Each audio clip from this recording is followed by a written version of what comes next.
হে everyone, সবাইকে নমস্কার, শুভ দুপুর। তোমরা সবাই কেমন আছো? আশা করি সবাই ভালোই আছো। আমি কিন্তু ভালোই আছি।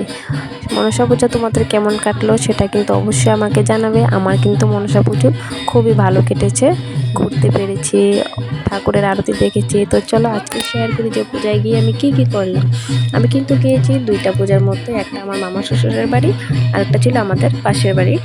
তো সেখানে গিয়ে দেখো সময়টা খুবই ভালো ছিল। আমি আরতির সময় গেছিলাম, ওই বাড়িতে ঠাকুর আসলো, আরতি করছেন আর আমরা কিন্তু সেই সময়ে গেছিলাম।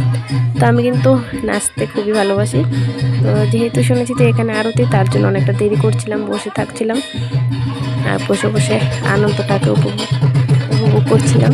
যেহেতু আরতি হচ্ছে, নাচ গান হবে, তো সবাই মিলে একটু আনন্দ করছিলাম, নাচ গান করছিলাম। আর নাচতে নাচতে অনেকটাই সময় কিন্তু পার হয়ে গেছিলো, অনেকটা টাইম হয়ে গেছিলো বাড়িতে আসার। তো বসে গেলাম প্রসাদ নেওয়ার জন্য। প্রসাদ দিয়ে দিল, যজ্ঞের কলাও দিয়ে দিয়েছে আমাকে।